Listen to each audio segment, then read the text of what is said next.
अस्सलामुअलैकुम dear students. आज जिस टॉपिक पर बात करने जा रहे हैं वो आपकी चैप्टर नंबर 1 का बहुत इंपॉर्टेंट टॉपिक है and the topic name is mass spectrometry. Students, mass spectrometry को देखने से पहले हम आइसोटॉप्स, अपने प्रीवियस लेक्चर में जो हमने आइसोटॉप्स को डिस्कस किया उसको थोड़ा सा हम रिव्यू कर लेते हैं।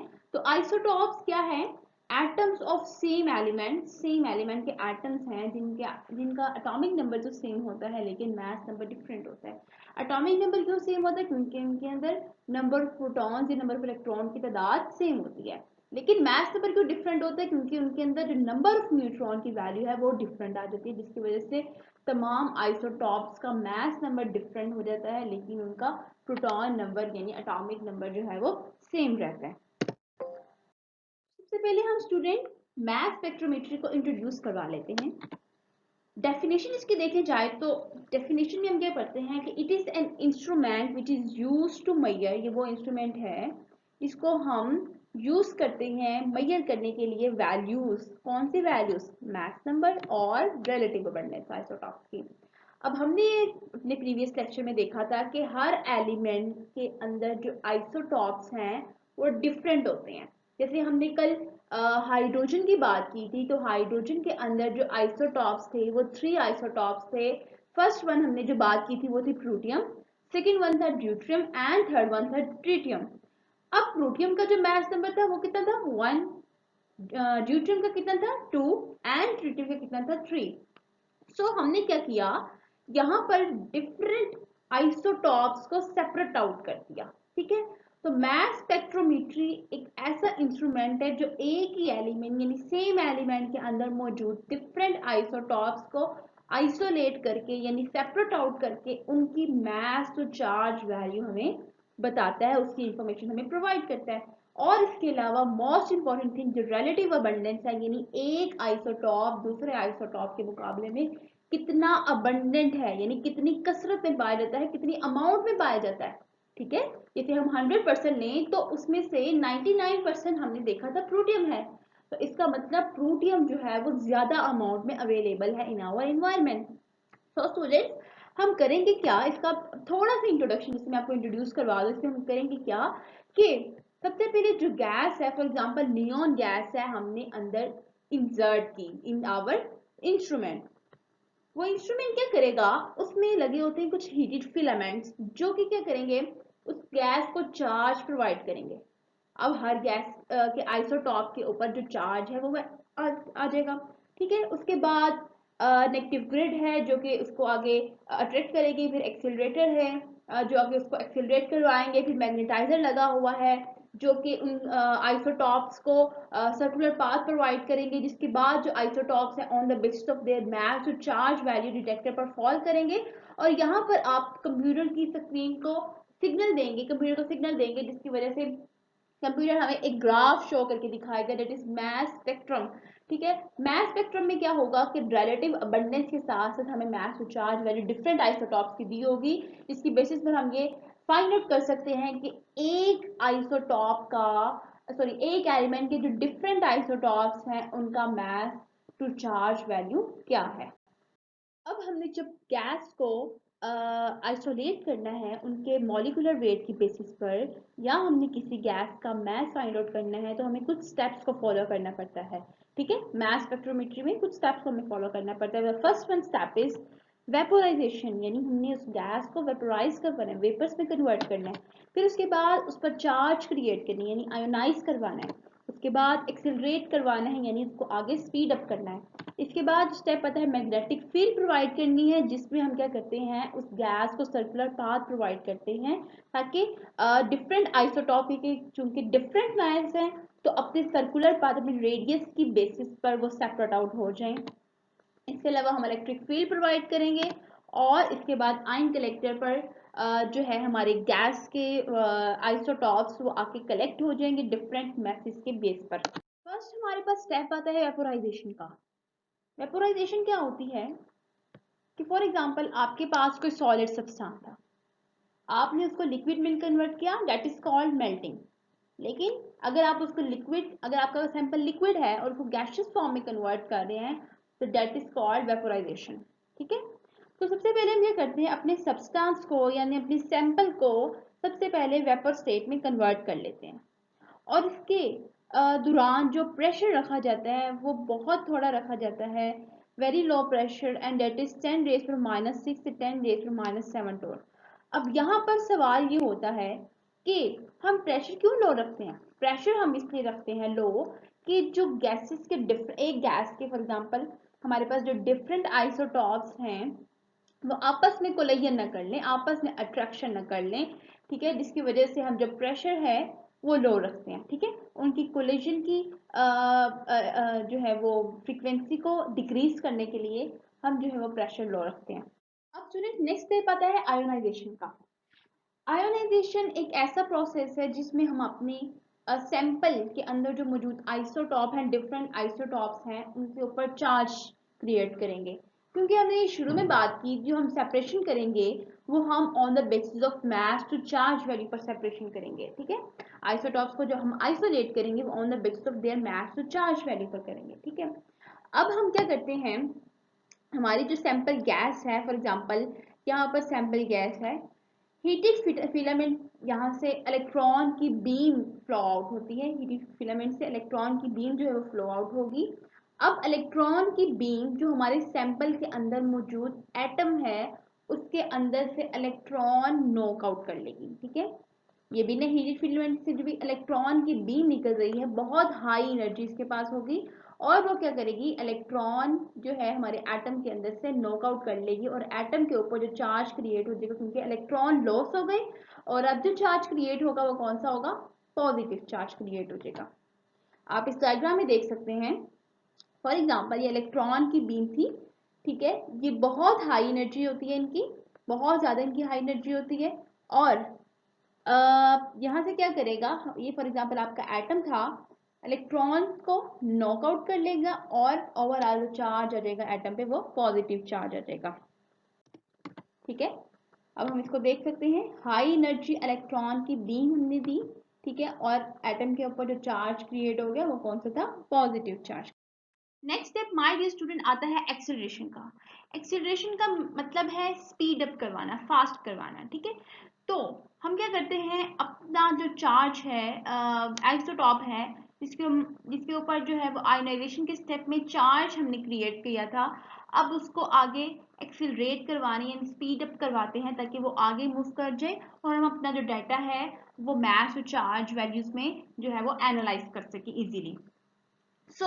हम क्या करते हैं, एक्सेलरेट करवाते हैं किस तरह, यहाँ पर ये जैसे प्लेट्स हैं, दो प्लेट्स होती हैं एक्सेलरेटिंग प्लेट्स, यहाँ पर पोटेंशियल डिफरेंस अप्लाई कर देते हैं। पोटेंशियल डिफरेंस का मतलब है कि पॉजिटिव एंड नेगेटिव चार्ज जो है वो क्रिएट कर लेते हैं, ठीक है।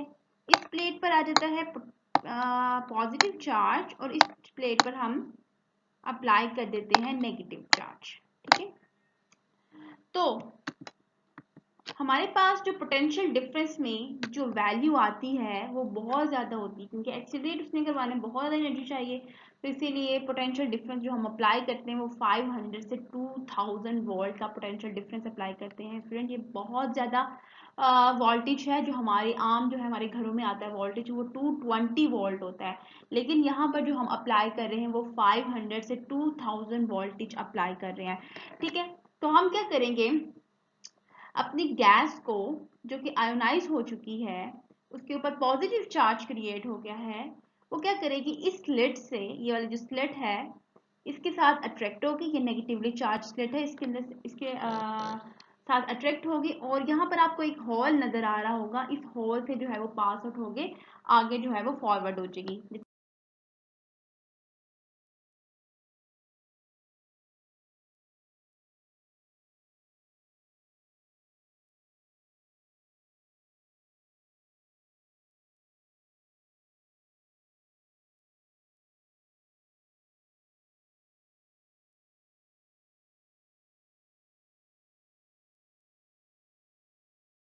नेक्स्ट स्टूडेंट स्टेप आता है मैग्नेटिक फील्ड का।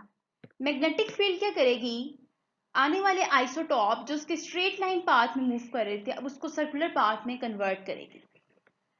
हमें पता है कि जो मास टू चार्ज वैल्यू है वो डिपेंड करती है रेडियस पर, ठीक है, अकॉर्डिंग टू दिस फॉर्मूला। अब हर आइसोटॉप की मास टू चार्ज वैल्यू डिफरेंट है तो उनका रेडियस भी डिफरेंट बनेगा, ठीक है। जिसकी मास टू चार्ज वैल्यू ज्यादा है उसका रेडियस ज्यादा बनेगा। यहाँ पर आप इस फॉर्मूले में देख सकते हैं कि mass to charge value directly proportional to r square. जिसकी मास टू चार्ज वैल्यू ज्यादा होगी उसका रेडियस ज्यादा बनेगा। रेडियस ज्यादा बनेगा तो वो क्या करेगा, बाद में फॉल करेगा, और जिसकी मास टू चार्ज वैल्यू कम है वो पहले फॉल कर जाएगा। जैसे यहाँ पर हमारे पास नियॉन के 3 आइसोटॉप दिए हुए हैं, एक नियॉन 20, एक 21 और 22, ठीक है। तो जो 20 वाला है इसकी मास और चार्ज वैल्यू चूंकि कम है इसलिए आयन कलेक्टर पर ये पहले फॉल करेगा और उसके बाद 21 वाला और फिर 22 वाला, बिकॉज उसका जो रेडियस है वो बहुत ज्यादा है और उस पर मैग्नेटिक फील्ड जो है वो ज्यादा इफेक्ट करेगी as compare to that on जो स्मॉल चार्ज है, ठीक है। अब स्टूडेंट्स होगा क्या कि डिफरेंट आइसोटॉप्स उनकी मास टू चार्ज वैल्यू डिफरेंट है और वो डिफरेंट रेडियस रखते हैं, ठीक है। अब उनका जो लाइटर आइसोटॉप है उसका रेडियस कम बनेगा, जो हैवियर आइसोटॉप है उसका रेडियस ज्यादा होगा, ठीक है। और वो सारे वन बाय वन इस अपरेटस पर आके, इस कंपोनेंट पर आकर जो है वो कलेक्ट होते जाएंगे, ठीक है। और जिस कंपोनेंट ऑफ मास स्पेक्ट्रोमीटर में वो कलेक्ट होंगे उसको हम बोल रहे हैं आयन कलेक्टर, ठीक है। आयन कलेक्टर क्या करेगा, सब आइसोटॉप्स को कलेक्ट करेगा, जिसको हमने इलेक्ट्रोमीटर भी बोला है। आयंस की वजह से यहाँ पर इलेक्ट्रिक करंट डिवेलप होगा, ठीक है, क्योंकि हमें पता है electric current is the movement of charges. तो यहाँ पर जब डिफरेंट चार्जेस आएंगे इलेक्ट्रिक करंट प्रोड्यूस करेंगे। इलेक्ट्रिक करंट की वजह से हम जो है वो रिलेटिव अबंडेंस फाइंड आउट कर सकते हैं। जिस आइसोटॉप का इलेक्ट्रिक करंट ज्यादा प्रोड्यूस होगा यानी उसकी स्ट्रेंथ ज्यादा होगी, यहाँ पर हम डिटेक्टर की मदद से डिटेक्ट करेंगे कि कौन सा आइसोटॉप ज्यादा करंट प्रोड्यूस कर रहा है। तो जौन सा आइसोटॉप ज्यादा करंट प्रोड्यूस करेगा हम कंपेयर कर लेंगे और हम कहेंगे कि ये जो है इसकी रिलेटिव अबंडेंस इस आइसोटॉप की ज्यादा है। फॉर एग्जाम्पल यहाँ पर हम आइसोटॉप नंबर 20 देखते हैं, तो आइसोटॉप नंबर 20 जो है उसकी रिलेटिव अबंडेंस ज्यादा है, ठीक है। तो इसकी वजह से जो करंट प्रोड्यूस होगा वो एज कंपेयर टू 21 ज्यादा प्रोड्यूस होगा। तो इसी तरह हम रिलेटिव अबंडेंस जो है वो इजीली फाइंड आउट कर सकते हैं with the help of electric current produced by the isotopes. Students ये इलेक्ट्रिक करंट इतनी स्मॉल वैल्यू इसकी होती है कि हम इजीली डिटेक्ट नहीं कर सकते, ठीक है। हम क्या करते हैं, इलेक्ट्रिक करंट को एम्पलीफाई कर देते हैं, इलेक्ट्रिक करंट बढ़ा देते हैं, इंक्रीज कर देते हैं, ठीक है, जिसकी वजह से हम इजीली अपना डाटा जो है वो कलेक्ट यहाँ से कर सकते हैं, ठीक है। अब रिलेटिव अबंडेंस तो हमने फाइंड आउट कर ली, ठीक है, और उनकी मास और चार्ज वैल्यू के बेस पर भी हमने ये कहा था कि ये वाला आइसोटॉप जो है वो ज़्यादा हैवियर है, ये लाइटर है और ये लाइटर है, ठीक है। अब हमने किस तरह ये पता चलाना है कि इस आइसोटॉप का एक्चुअली में जो है एटॉमिक मास क्या है, ठीक है, वो हम पता चलाएंगे कार्बन 12 के साथ कंपैरिजन करके। वो हम ऑलरेडी जो है वो डिस्कस कर चुके हैं स्टूडेंट्स कि रिलेटिव एटॉमिक मास क्या होता है, कि अगर हम एटॉमिक मास फाइंड आउट करते हैं बाय कंपैरिजन विद कार्बन 12 तो that is called the atomic mass of the isotope या atomic mass of the atom. अब स्टूडेंट्स सवाल ये पैदा होता है कि हमें डाटा किस फॉर्म में मिलेगा, ठीक है। तो डाटा आपको ग्राफ की फॉर्म में मिलेगा। और डाटा कहाँ मिलेगा, एक्चुअली होगा क्या कि डिटेक्टर क्या करेगा, कंप्यूटर को सिग्नल देगा, कंप्यूटर साथ हमने अटैच किया होगा और कंप्यूटर को क्या करेगा, डिटेक्टर सिग्नल प्रोवाइड करेगा, ठीक है। डिटेक्टर के पास जो डाटा कलेक्ट हुआ था उसका सिग्नल्स हमारे कंप्यूटर की स्क्रीन पर आएंगे, जिसकी वजह से हमें एक ग्राफ सा मिल जाएगा जिसको हम बोलते हैं mass spectrum. Spectrum mean graph. तो हमें एक ग्राफ मिलेगा जो कि मास नंबर और रिलेटिव अबंडेंस के दरमियान होगा। यहाँ पर ये नियॉन के मास नंबर दिखाए गए हैं और उनकी रिलेटिव अबंडेंस दिखाई गई है। आइसोटॉप नंबर 20 का जो रिलेटिव अबंडेंस है वो 90.92% है, ठीक है। तो इसकी वजह से जो करंट प्रोड्यूस हुआ था वो ज्यादा हुआ था, ठीक है। और 21 की जो रिलेटिव अबंडेंस है वो यहाँ पर शो की गई है 0.257%। और 22 की जो रिलेटिव अबंडेंस है वो हमारे पास 8.82% है। मास नंबर को हमने जो है वो एक्स एक्सिस पर शो किया और रिलेटिव अबंडेंस को वाई एक्सिस पर शो किया।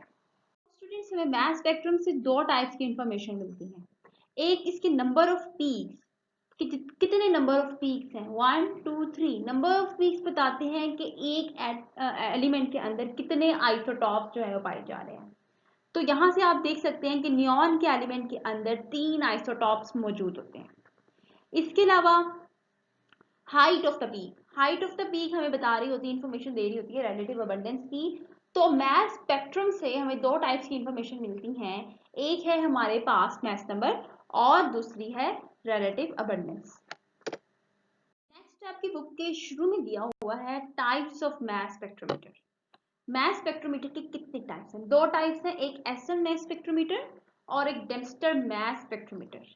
एस्टन मैस स्पेक्ट्रोमीटर एक ऐसा स्पेक्ट्रोमीटर है जिसमें आइंस को सेपरेट आउट सॉरी आइसोटॉप्स को सेपरेट आउट किया जाता है on the basis of their atomic masses, ठीक है। और डेम्स्टर मैस स्पेक्ट्रोमीटर एक ऐसा स्पेक्ट्रोमीटर है जिसमें ऐसे आइसोटॉप्स को की सेपरेशन की जाती है, ऐसे आइसोटॉप का मैस मेजर किया जाता है जो कि सॉलिड स्टेट में प्रेजेंट होते हैं। अब स्टूडेंट्स क्वेश्चन ये अराइज होता है कि हमारे पास जो आइसोटॉप्स थे वो डिटेक्टर पर आकर यानी आयन कलेक्टर पर आकर कलेक्ट तो हो गए, अब उनको हमने सेपरेट कैसे करना है? सेपरेट के लिए हमारे पास बहुत सी टेक्निक्स हैं, जिसमें हमारे पास सबसे पहले आती है गैसियस डिफ्यूजन, फिर thermal diffusion, distillation, ultracentrifuge, electromagnetic separation and laser separation. तो ये हमारे पास वो टेक्निक्स हैं जिनकी मदद से हम डिफरेंट आइसोटॉप्स को सेपरेट आउट कर सकते हैं। स्टूडेंट्स अब हम अपने लेक्चर की एक समरी कर लेते हैं। हमने क्या किया था, अपना जो सैंपल था उसको वेपोराइज किया, ठीक है। इलेक्ट्रॉन बीम की मदद से यानी हीटेड फिलामेंट्स ने उसको एक इलेक्ट्रॉन की बीम प्रोवाइड की। इलेक्ट्रॉन की बीम ने क्या किया, एटम में यानी हमारे पास जो नियॉन एटम था उसमें मौजूद जो इलेक्ट्रॉन थे वहां से नॉकआउट कर लिए, वहां से निकाल लिए और उस एटम पर जो चार्ज आ गया वो पॉजिटिव चार्ज आ गया। एक्सिलरेटर ने यहाँ पर इलेक्ट्रिक फील्ड प्रोवाइड की हमें यहाँ पर, ठीक है। और एक्सिलरेटर की मदद से वो यहाँ से स्लिट से गुजरती हुई हमारा जो डिफरेंट आइसोटॉप्स थे वो यहाँ से पास आउट हो गए। मैग्नेट ने यहाँ पर क्या किया, मैग्नेटिक फील्ड प्रोवाइड की, जिसकी बेसिस पर the basis of there radius हमारे पास जो आइसोटॉप्स थे वो सेपरेट आउट हो गए। जब वो सेपरेट आउट हो गए और आयन कलेक्टर पर फॉल आउट हो गए तो हमें यहाँ पर एक स्पेक्ट्रोमीटर मिला कंप्यूटर की स्क्रीन पर, जो कि हमें मैस नंबर और रिलेटिव अबंडेंस की इंफॉर्मेशन दे रहा था। इसके अलावा हमने रिलेटिव अबंडेंस किस तरह फाइंड आउट की थी कि ऐसा आइसोटॉप जिसका मैस टू चार्ज वैल्यू ज्यादा थी वो ज्यादा इलेक्ट्रिक करंट प्रोड्यूस कर रहा था, और जिसकी मैस टू चार्ज वैल्यू कम थी वो कम इलेक्ट्रिक करंट प्रोड्यूस कर रहा था। और इलेक्ट्रिक स्ट्रेंथ को मेजर करते हुए हमने उनकी रिलेटिव अबंडेंस फाइंड आउट कर ली। जौन सा आइसोटॉप ज्यादा इलेक्ट्रिक करंट प्रोड्यूस करेगा उतनी ज्यादा उसकी रिलेटिव अबंडेंस होगी, और जौन सा आइसोटॉप कम इलेक्ट्रिक करंट प्रोड्यूस करेगा उसकी रिलेटिव अबंडेंस उसके मुकाबले में कम होगी। Thank you so much students. I hope कि आपको सब पॉइंट्स क्लियर हो गए होंगे। अगर आपको कोई पॉइंट क्लियर नहीं हुआ या आपका कोई क्वेश्चन हो, you can easily ask me in the comment box. Thank you. Allah Hafiz.